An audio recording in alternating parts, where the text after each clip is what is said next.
should reward progress and encourage development. In fact, I'd go one step forward. It should empower those who are driving the growth, not silence them.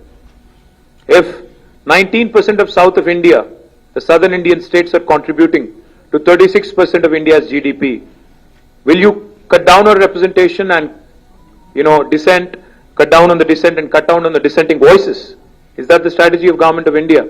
Let me also add, there have been past experiences which have been bitter. So while Government of India, while the Union Home Minister says it would be pro rata, there would not be any reduction in seats in South of India, let me say one thing.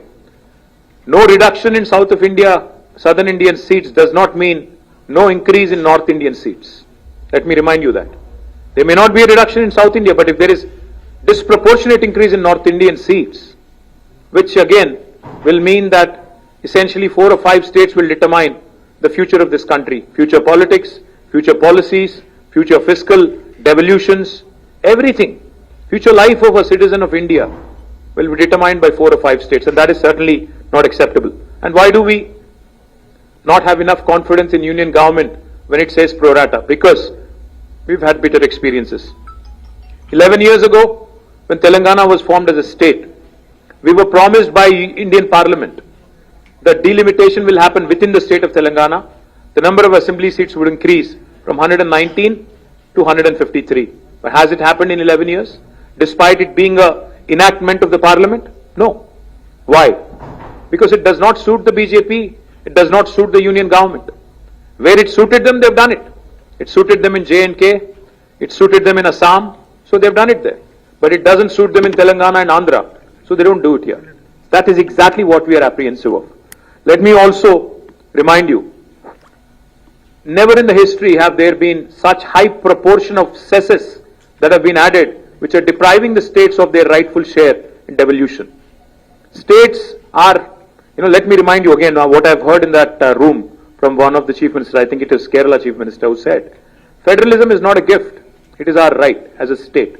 India is a federal republic, federalism is enshrined in constitution in letter and spirit. That's exactly what we are demanding. We are demanding our rights. So what are we proposing as Bharat Rashtra Samiti? What did we propose in the meeting? We proposed 2-3 things. Why is delimitation being done at all? Delimitation is being done because India is a representative democracy. People need voices, population has increased. So therefore, number of seats has to increase. Yes. But why don't we do this? Normally all of you know, all the media people also know. A first point of call for a citizen when there is a problem is possibly the local MLA. If not the local corporator or local sarpanch, it could be the local assembly constituency representative. So what we are proposing is, I think union government should go ahead and increase the number of assembly seats within a specific state so that wherever there is an increase in population, all those challenges with respect to representation, with respect to better administration, decentralization, etc. can be tackled. You know why? Because number of MLAs being altered within a state does not tip the federal balance. But if you start tinkering with the number of MPs who are representing in parliament, that will certainly disturb the federal balance.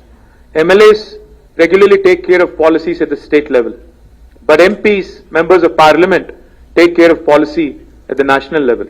So therefore maybe either keeping the number of MPs the same and increasing the number of MLAs so that decentralization can be a via media kind of a solution to delimitation. That's one approach we are proposing. Or secondly, if you are increasing the number, if you are determined to increase the number of seats, then what we are proposing is maybe take the national average growth rate or maintain the same proportion for every state.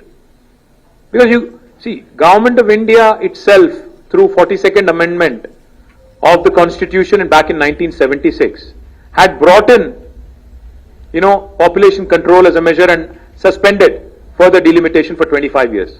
In 2001 again, Atal Bihari Vajpayee government suspended it by 84th Amendment.